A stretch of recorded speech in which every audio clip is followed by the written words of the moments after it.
मुर्दाबाद मुर्दाबाद मुर्दाबाद मोदी तेरी तानाशाही नहीं चलेगी मुर्दाबाद मुर्दाबाद मोदी मुर्दाबाद मुर्दाबाद मुर्दाबाद मोदी मुर्दाबाद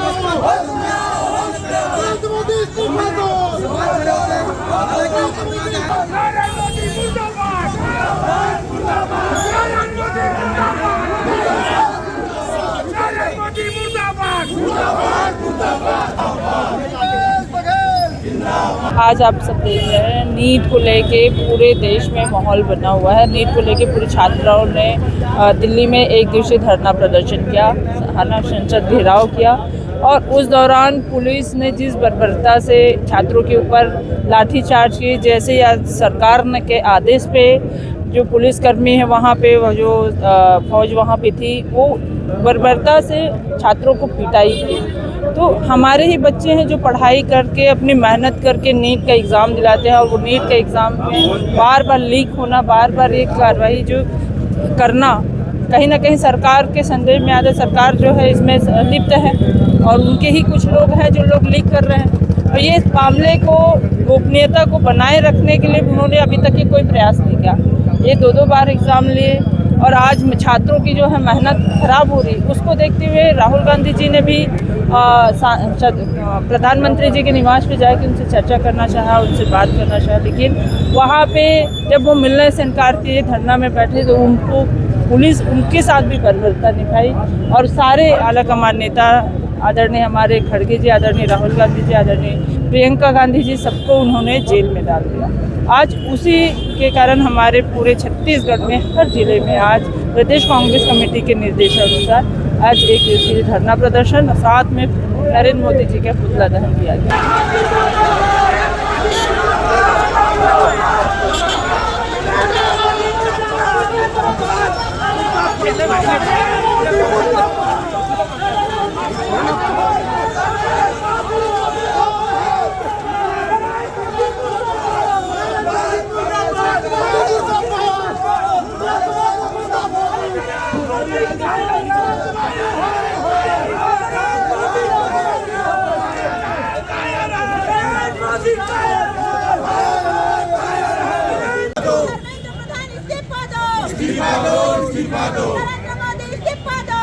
जिस प्रकार से छात्रों के ऊपर केंद्र सरकार ने हमला किया, जिस प्रकार बर्बरतापूर्वक गांधीवादी आंदोलन को दबाने कुचलने का प्रयास अमित शाह की पुलिस ने किया है, उसी के विरोध में आज हम लोग प्रधानमंत्री का पुतला दहन कर रहे हैं। हमारे नेता राहुल गांधी जी जब सदन में अपनी बात रखना चाह रहे थे तो उनको भी अपनी बात रखने का अवसर नहीं दिया गया। जब बाद में उन्होंने प्रधानमंत्री आवास के बाहर धरने पर बैठे तो उनको और मल्लिकार्जुन खड़गे साहब, प्रियंका गांधी जी को, सबको बर्बरतापूर्वक उठाकर पुलिस वहां से गिरफ्तार करके ले गई। छात्रों के ऊपर हुए अत्याचार की मांग को सदन में रखने का काम राहुल जी कर रहे थे। ये सरकार लोकतंत्र को ख़त्म करने में लगी है, छात्रों के ऊपर हमला कर रही है।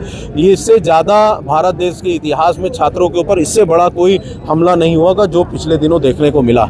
बर्बरतापूर्वक छात्रों के ऊपर लाठीचार्ज हुआ। हम ये मांग करते हैं कि जो दोषी जिन्होंने लाठी चलाई है उनके खिलाफ अपराध दर्ज हो।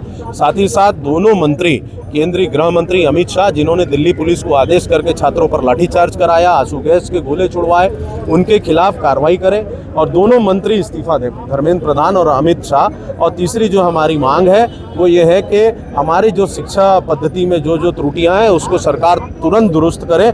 जिस प्रकार से शिक्षा महंगी होते जा रही है उसको सस्ता करने का काम केंद्र सरकार को करना चाहिए और उसको लेके कोई ना कोई पहल केंद्र सरकार को चालू करनी चाहिए। इसी के विरोध में आज हम लोग पुतला दहन किए हैं। दिल्ली के प्रदर्शन में जो प्रोटेस्ट में शामिल हुए उसमें ज़्यादातर स्टूडेंट से जो है वो वायरल कर रहे हैं। उसमें जो सुरक्षाकर्मी, जो पुलिस वाले, वो बिना टैग के वहाँ पहुँच गए हैं। बाहरी लोग बलपूर्वक कल जो उस दिन आंदोलन में बहुत से लोग हमारे शहर से भी गए थे, उन लोगों ने बताया कि बिना नाम के, बिना जूता पहने, सिविल ड्रेस में लाठी लेके लोग वहाँ पहुँच गए थे और वो छात्रों को मार रहे थे। वो किसके कहने पे, कौन लोग थे, कहाँ से आए थे और कौन भारतीय जनता पार्टी के निर्देश पर ऐसे लोग किन राज्यों से आकर छात्रों पर हमला कर रहे थे। यहाँ तक की बात जानकारी में आई है कि खीले, लाठी में खीले लगे हुए थे और उससे बच्चों को मारा जा रहा था। इससे ज़्यादा दुखदायी नहीं हो सकता कि भारत देश में कोई छात्र अगर अपने गांधीवादी तरीके से अपनी बात को रखना चाहता है तो उसके ऊपर बलपूर्वक कार्रवाई करने का काम भारतीय जनता पार्टी की, केंद्र की सरकार, नरेंद्र मोदी की सरकार कर रही है। मुर्दाबाद मुर्दाबाद राहुल गांधी संघर्ष करो, हम तुम्हारे साथ हैं। राहुल गांधी संघर्ष देखिए इनके द्वारा रैली के स्वरूप में पुतला रैली निकाला गया था, उसके बाद में पुतला दहन करने का प्रयास किया गया था। एक जो पुतला था उसको हमने छीन लिया था, एक 10 मिनट बाद में दूसरा पुतला जलाने का प्रयास किया, जिसको हमने अपने पुलिस बल की सहायता से उसको छीन लिया है। मान क्या कर रहे हैं? जो दिल्ली में जो इनके साथ में राहुल गांधी बर्बरता हुआ है, उनके खिलाफ कार्रवाई करने को कहा गया है।